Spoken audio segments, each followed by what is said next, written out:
Okay, so what am I going to talk about? Short name Guru. I like building products. I'm also a breathwork enthusiast and also an instructor.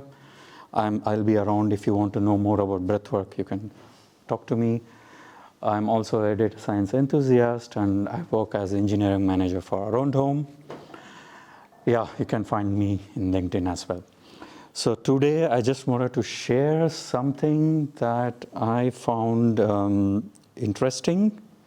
Although this is not it, the concept is not yet in production, but as you know, all you have realized, whenever you're working with agents, hallucination is something that troubles us, right? So this is what our team also realized working this. So we are trying to move towards an approach where, to reduce the hallucination.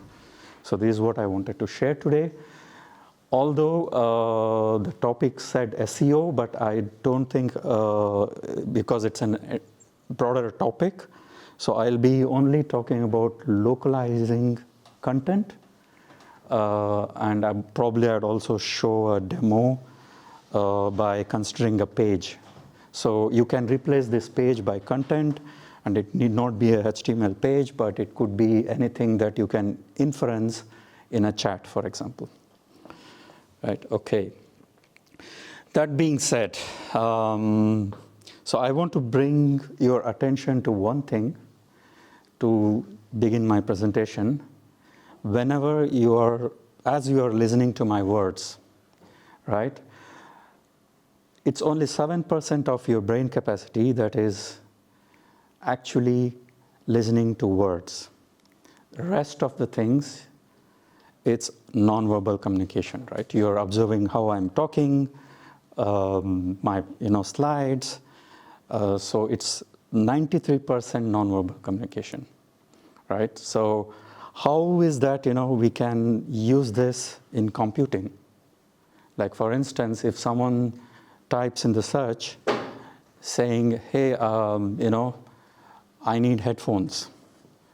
So how do you know that, what is the intent of the user? How do you capture this, all the embeddings that is there in a word, which is not just the meaning of the word, but something associated with these words? Okay, so this is where we enter into embeddings.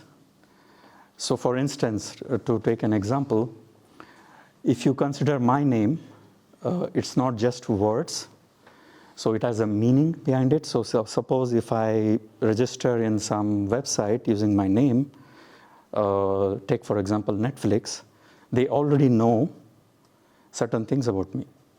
So they will recommend certain things to me just by knowing my name. And how is it possible that all this can be captured using a word? It's called embeddings. You can use transformers to convert words, phrases, or sentences into vectors. Right. So, for example, here my name can be transformed into 384 dimensional vectors, where each dimension here can tell or turn on certain dials. For instance, it will tell you I'm from Bangalore, because it's a common name in Bangalore. It will also tell you probably I look for certain things in August, for example. At the same time, if I have put another name there, that name also can be converted to certain dimensions. Both are 5-syllable words. 5-syllable I'm saying because in Indian languages, although in English it looks long, but in Indian language it's just 5 syllables. So it's just 5 syllables, but these give entirely different meaning on what transformers you use. If you use an English transformer, this has 73% proximity. So, but if you use localized multilingual embeddings, these are not similar, because these carry entirely different set of dimensions. So these, to put it simple, these are just certain numbers. They turn on certain dials saying, okay, what is the tone? What is the probably some other seasonality, pricing, interest. It turn on certain dials, and these are the this could be what we call a cultural DNA of a word or a phrase or a sentence. Okay, so how does it link to the topic what I'm talking about? So whenever you're searching something in Google or whatever, you say Hamburg Hafen Sale 2025 with 0% tax or something like that. This is a phrase which has certain embeddings in it. It tells you about German tax law. It tells you that this is a Christmas market vibe. There's a harbor culture here. Similarly, when you're talking of Diwali electronic subsidy, that has certain embeddings in it. Similarly, something to do with some other language. So single semantic search using these vectors can have a lot of embedded meanings into it, which can be used as facts. And these facts are important for SEO, one of the things, because you need to, suppose you are generating a content using an AI, it's very important that the AI generates factual content. It doesn't hallucinate, but it generates something factual. And that is where we move on to our next layer, which is like, what is LLM and what is embedding? So embedding, it's very tiny. For example, in the demo, what I can show right now, it's very minimal model. It's basically a neural network that takes in a phrase and spits out a number vector, right? And this neural network is trained based on data set of all English sentences or German phrases. And we can also train that specific to a business context or to a location or to a region or to a specific thing what you want to apply it. Right? So this is the embedding model, and LLM is like the content generator, writer, right? So given these facts, it can write content based on these facts. Okay, so this is what I would, if in one sentence, like the past speaker was saying, let's put it in one sentence. We never ask a writer, like LLM, to remember Hamburg tax law. We give it a perfect memory, that is embeddings plus vector DB. The combination is called RAG. I think you guys have already heard about RAG. So all this output from the neural network, which is like a transformer, embedding transformer, can be put into a vector DB. And whenever LLM, we are interacting with LLMs, we can give specific context and facts so that the LLM generates content out of it. So that is what RAG is all about. Retrieval augmented generation. So retrieval, they use a transformer. Like for instance, it finds 8 perfect local facts in less than 30 milliseconds. And then you put these facts into LLM as an augmented prompt. And then, the LLM generates like, German page with correct schema and tone. Right, so how can we put this all together, the puzzle pieces, into an agentic AI? That is where this meet is all about. We can configure agents working together. For example, agent 1, it's just a fact gatherer, right? So it uses RAG, and there could be a validator. Basically, the validator checks, is all the facts that are gathered 100% correct? If no, then go back and then, gather facts again. Or there could be a human intervention here with, webhooks and, stuff like that, where a human checks these facts and approves, and then it goes ahead, moves ahead to a second agent, where all it does is summarize the facts into, English or German specific language.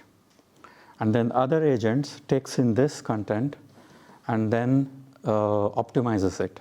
Like, it puts in appropriate H1, H2 or schemas or FAQs and stuff like that. And there could be one more validator, which is like a final check. Again, there could be a human intervention here who can check, like, approve.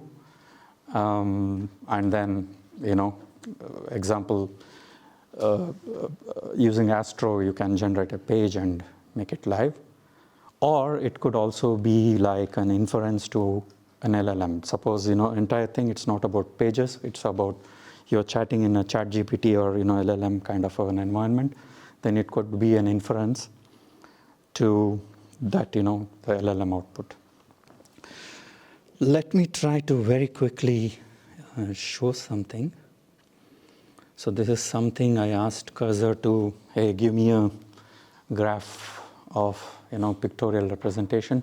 So if you consider something like this as an agentic system, LangGraph. So in the demo, I'm using LangGraph, which basically an orchestrator. It orchestrates different agents, maintains the state, and there are conditional edges, as you saw in the previous slide. Like there's a retry logic, there's a validation routing. Probably, I can say, hey, a human should intervene here with a webhook. And then it also uses LangChain core components, like, for example, which model to use as an LLM. And also it uses prompt chaining. LCEL, I don't remember the exact full form of it. I think it's LangChain expression language, yes. Then there's also like a state management, the entire process. There's a state that is managed. And as I was talking about, all the spitting out of these numbers can be stored in a vector DB. And then you can use embeddings. Right now in the demo, I was using Hugging Face embeddings. But as I told you, these neural networks can be trained further based on the business context. Yeah, let me try to run this entire chain once.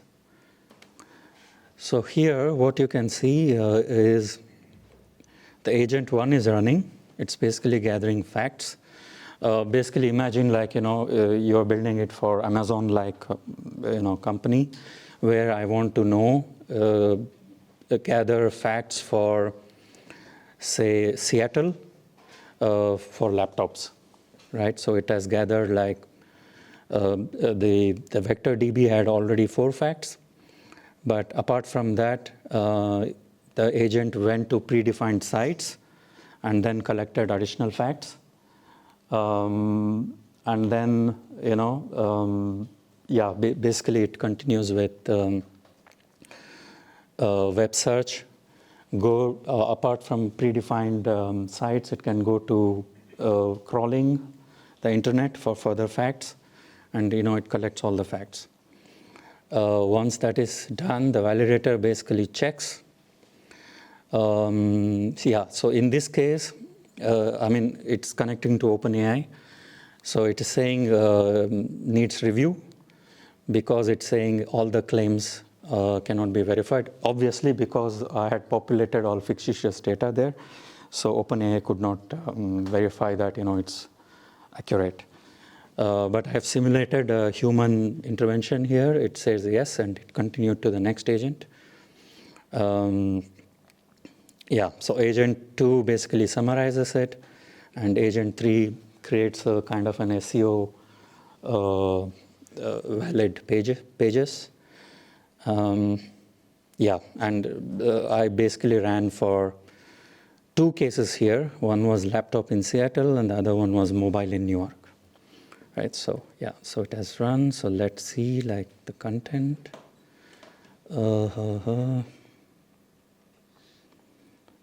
Okay, output. So so basically, I mean, this is just for the demo purpose. So it has put all the H1, H2 relevant things, right? And also it has attached some schemas and stuff like that. So that is what I was planning to show today. If you have further questions, of course, you can talk to me, but this is what, the agents, tools associated with agents, validators, stuff like that. That's it.